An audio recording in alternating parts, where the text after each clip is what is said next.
Well, the day is finally here, the Drake sale event. Now, you might be wondering why buy a Drake ship. It's not the most stylish ship, it's actually kind of maybe basic and utilitarian. But as you're playing through the free fly event, pay attention to all the ships you see out in the universe. You're going to see a lot of Drake ships. There's a reason for that.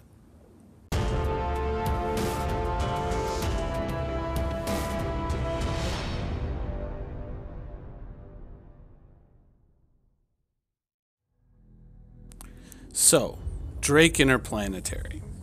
Now, Drake Interplanetary is a company that stands on its own in the Star Citizen universe. Its ships are basic, utilitarian, and there's a lot of people who kind of look at them and say, oh, well, there's not a lot of style there. It's all just, you know, it's all very Spartan in detail. And so they don't really kind of get attracted to the ship. It doesn't have that showroom kind of zap that makes them go, ooh, I got to buy that. A lot of people kind of drift towards Drake who are more pragmatically minded, myself included, and we look at them, we go, okay, that's got what I need here, it's got what I need here, it's got what I need here, cool. Let's, all right, Mr. Salesman, let's get the paperwork, let's get this all done up. I got someplace I got to be. Those are the people that tend to be attracted to Drake ships. But I think that in a weird way, having Drake as a manufacturer in the Star Citizen universe shines a very interesting light on a lot of the other manufacturers, because as you play with a Drake ship, you start to appreciate the fact that there isn't a lot of fluff on these ships. There's a lot of things on other ships that get in the way that were put there for artistic reasons or aesthetic reasons, whereas with Drake, those just aren't concerns. And in a weird way, I think that makes the better ship overall. That makes a much more usable and a much more user-friendly experience flying a Drake ship. And so I have really no problem asserting my opinion that Drake is the best ship manufacturer in the Star Citizen universe. Now, Drake is a manufacturer, much like in game, outside of game, is kind of a source of controversy. This ship here, the Cutlass, which arguably is it is the first Drake ship, really. This and the Caterpillar were the first ones that ever made it out, though I think the Caterpillar came technically a little bit later. The Cutlass was sold as part of the Pirate Pack in the very initial kind of, offering of Star Citizen. And it really has evolved over time. Initially it was supposed to be the nimble pirate fighter that carried a little bit of cargo that you could use to carry your friends into combat with, raid ships, that sort of thing. And it didn't really live up to that reputation. It wasn't as nimble or as quick as people had hoped it was going to be. It did certainly have the firepower. I mean, it did earn the nickname of the poor man's Super Hornet for a reason. And it was certainly a very good ship, though not the ship that was promised. You may remember that line. That's something that back during the whole Cutlass controversy, there were a few people out there who were looking at what people were saying, and people were calling for a complete redesign of the Drake Cutlass, which obviously with most of the first flight ships was going to happen anyway, but they were looking for it to be more the nimble pirate fighter, whereas there were people like me who were saying no, maybe there needs to be a different ship, but this ship is not the ship that was promised, but this is still a damn good ship. And some people reacted quite negatively to that, other people were supportive of that, and in the end CIG did in fact create a whole other ship to fulfill that nimble pirate fighter kind of niche market. And this was kept more or less as it was, though obviously it was given a major exterior and interior revamp from the original version. Now there's a reason why when you go to Port Olisar, when you go to Lorville, when you go to Grim Hex, anywhere in the universe, you see so many Cutlasses flying around.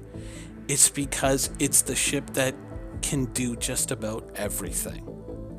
And though it may not be the best at everything or anything, it's still good enough to get the job done. And that's why you see so many Cutlasses. That and the fact that this ship is $100.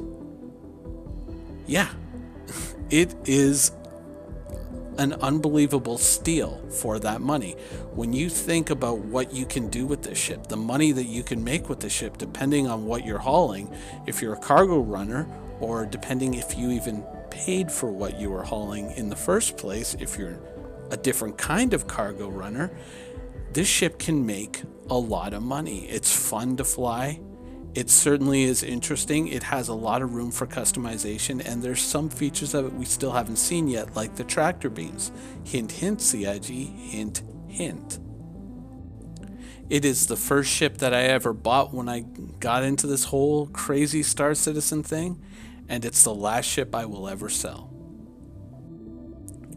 Now, of course, beyond the Cutlass, you got to talk about this little guy here. This is the Drake Buccaneer. This is Drake's pirate fighter, and it was very much spawned by the Cutlass controversy, and I feel that there were some missteps in the implementation of the ship. I think that there were some interesting choices made which led to the lack of fulfillment of a few things that were on the wish list for this fighter, and I don't want to dwell on that too much.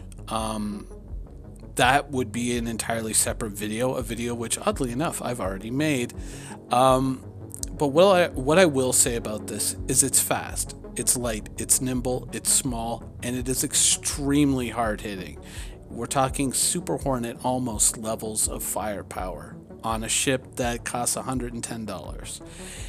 It is not the most resilient ship out there. I mean, chances are a very well-aimed beer can thrown very hard might do some serious damage to this ship. Very much like the Gladius, very much like the Anvil Arrow. But I feel that the amount of punch that it packs justifies this. This, I think, is an example of CIG getting things really right with a fighter. And when you slip into the cockpit of this thing, you will notice that the instrumentation is almost completely invisible to you, because it is where you would have to glance down to look at it, much like in reality.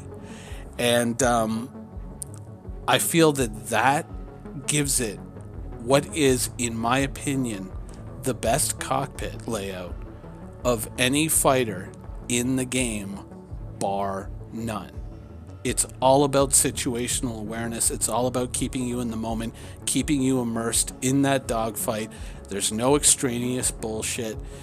It's very much a fighter that says this is for fighting, and this is not for, you know, fiddling around with knobs and doodads and going like, ooh, I'm so immersed right now as I'm adjusting the volume on my earphones, or, you know, changing the power values on something that I can quickly do with a hotkey.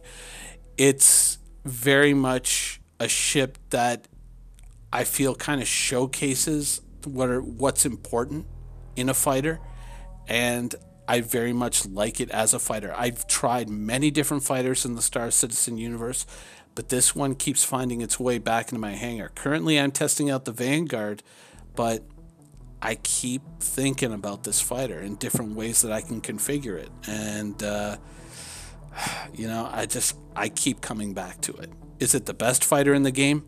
No, but it's a damned good one. And for the price, it's a bit of a steal. The Drake Caterpillar. Now, the Drake Caterpillar is a ship that I feel is the storm on the horizon. It's the battle yet to be fought. What I mean by that is that when this ship was initially sold, it was sold as the transport that doesn't skimp on weaponry. Later, it was sold as the armored combat transport. And now, in its current iteration, it's just the transport. It has gone up in price significantly since its initial sale. It first came in at about $225 and now sits roughly at about $295, though with this sale, who knows where the price is going to sit by the time of the presentation of this video. Do I think that it is a good ship? I think that it is a ship with good potential. But there is much to this ship that has yet to be made manifest. The module system. What modules can you fit? Because all those segmented cargo modules can be swapped out. The ship is built around that idea. And the modules have simply not materialized at this point. And, you know, there might be reasonable reasons why they haven't gotten to that. And it's not something that I am particularly bothered about all that much, though it is something that I'm perpetually aware of. It is a problem on the horizon, because if it gets mishandled or if it kind of gets pushed off, you know, there are going to be a lot of unhappy players.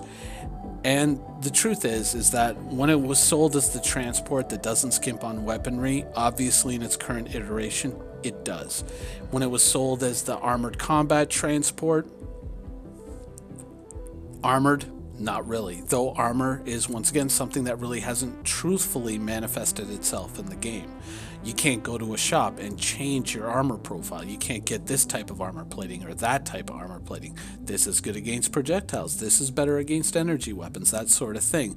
This is more durable but heavier. This is lighter, but, you know, but less durable. Truthfully, armor really hasn't been implemented in the game in any meaningful way, so it's very difficult to make a judgment call on that front. So it is a ship that has a lot to live up to, but we are not at a point where it is expected to tick those boxes just yet. And for what it is right now, it is still a pretty strong ship. Is it a $295 ship? That depends on the future. At $245, oh yeah. At $225, if you bought it back then, yup. But as a, you know, basically like a $300 ship, not right now. Not right now, not with what it has. But it has the potential to be that ship. I would look at this ship, and if I were somebody from CIG, I would say that, you know what, we do have to kind of beef this bad boy up a little bit. Either change the turrets to quad turrets instead of dual gun turrets, or when the armor does come out, make sure that it can carry something really beefy. The Herald. Now, you might be looking at this image and you might be thinking, that's not the Herald, that's not what the Herald looks like. Yes, this is the Herald. This is what the Herald initially looked like. The Herald, I think, in my opinion, and this is subjective, but in my opinion, the Herald represents the only ship in Star Citizen that has been visually changed or upgraded and has taken a profound leap backwards. Now, this happened very early on in the Herald's initial concept sale. Chris Roberts came up and said, well, what would you guys like prefer, a symmetrical Herald? And this was because there was a second set of concept images by the artist Jim Martin, the same guy who designed the Defiant in Star Trek Deep Space Nine, which featured a symmetrical version, and Chris liked those more, so he kind of went out to the community and said, hey, would you guys prefer a symmetrical Herald? And without any real metrics or without any real vote, it was summarily changed into the symmetrical version. Now, this version I think is a lot bolder. It's a lot more, it seems to just be leaping forward, whereas the current version is very dull, very frumpy. Its nose is kind of downwards, whereas this one, it's kind of peaked up a lot higher. I have to be honest, I think that the Herald, from a visual perspective, right now, represents a complete downgrade from this version of the Herald. And I am mystified how this choice was made. Now, as for the ship itself, it remains a fairly cheap ship at under $100, at least the last time that I saw the price on it. It is a ship that is currently dead in the Star Citizen universe. You won't see a lot of them around because its main profession, which is data running, is not in the game, and trying to get packages in and out of this ship is pretty much impossible because you have to use a ladder to get in and out, which unfortunately for some reason our characters can't use a ladder one-handed while holding a box with the other hand. It's something, I don't know, I guess that's not considered realistic. So right now there's not a lot of usage that you can get out of this ship. Now that doesn't mean that potentially there may not be a lot of use out of this ship in the future, because one of the aspects of this ship is that it is technically a cargo ship, but that cargo is digital, not material. So this is for running data, information, for hacking. Electronic warfare is also one of its features, though none of that has really been elaborated on, as those systems are still waiting to be designed. Though technically I think they were already supposed to be in the game at this point. And so it is a ship that if you purchase it, you are going to be waiting to see it really kind of fulfill its potential in the game.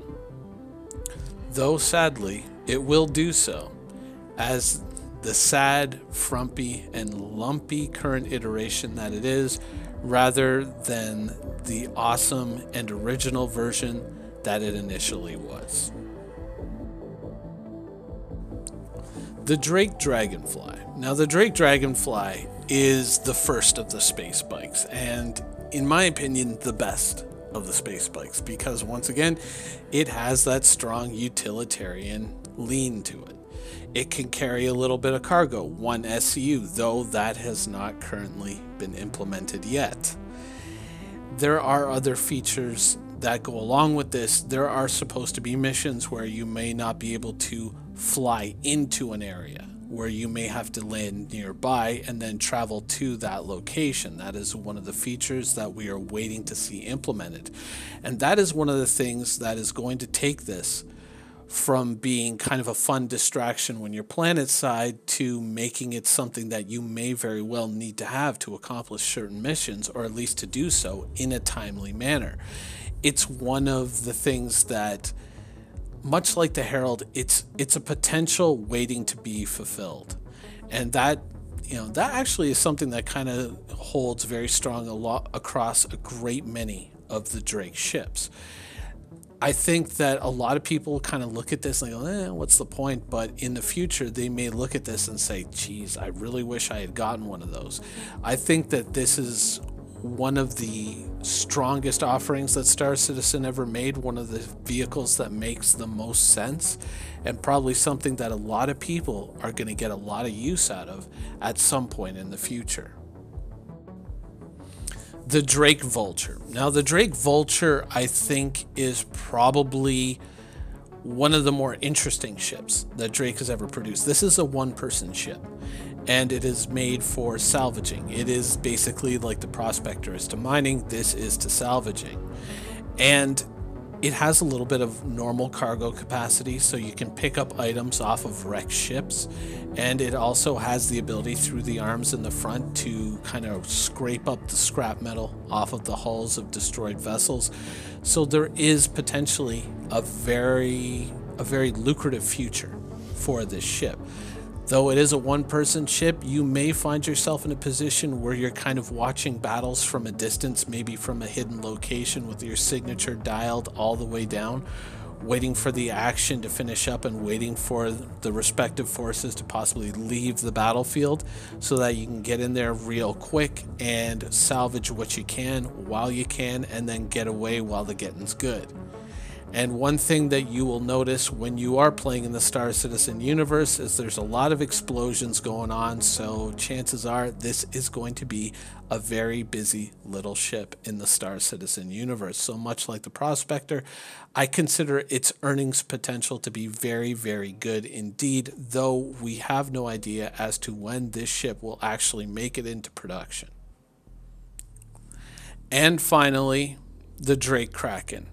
Now, the Drake Kraken is a ship that the community has been requesting for a very, very long time. The idea of the escort carrier, of the light carrier, the scout carrier, however people have chosen to name it, has been around since almost the very beginning. A lot of people kind of look to the Idris to possibly fill this role, but I think that truthfully the Kraken does it, and does it a heck of a lot better. It is a capital ship that is not meant to engage in direct combat with other capital ships. It's not built for that. What it is built for is to allow you to project power in areas where it may not be convenient. This also serves as a bit of a cargo ship. So if you're thinking about making a cargo fleet or some form of convoy through a troubled area, this is a cargo ship that can come along with you, but can also bring fighters and other defensive ships in tow with it, and can service and repair and rearm them while you're traveling. Now, another feature here is that if you're a pirate, this is your mobile pirate base. This allows you to kind of keep moving, stay as a nomad, not tie yourself to one location for too long where someone can hit you back, especially when you're offline. And so there is an obvious strategic value to something like this, and that is why the community has wanted this ship for so long. And the only real mystery around it is, with so many people asking for it and so many people willing to pay for it, why did it take so damned long? The only real drawback to the Kraken, if you purchase one, is the fact that at the bare minimum, you're looking at 2 years before this thing is flyable in game. Bare minimum. And so, owning it, a lot of Star Citizen players will tell you, we've been staring at JPEGs in our hangar for a long, long time, so we know what that's all about. And we are kind of getting to a point where the game is now almost becoming like a playable game. So having something sitting there and just kind of stewing in your hangar, waiting for it to be built, is something that a lot of players are kind of exhausted of, and they want flyable ships. And that's where you see things like the Arrow and the Valkyrie become popular, simply because they're flight ready, whereas this thing is still something that is beyond the horizon.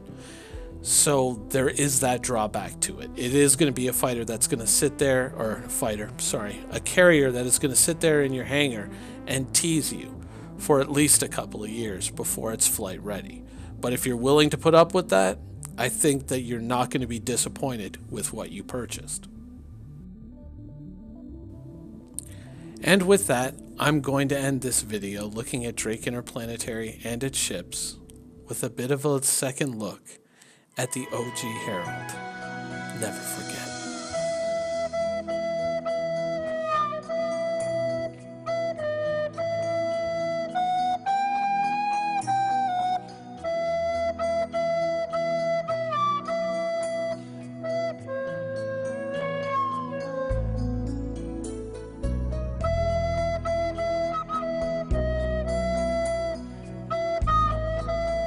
Thank you for watching. So if you want to keep up with the latest and greatest in the Star Citizen and Squadron 42's development, please follow us on our social media channels.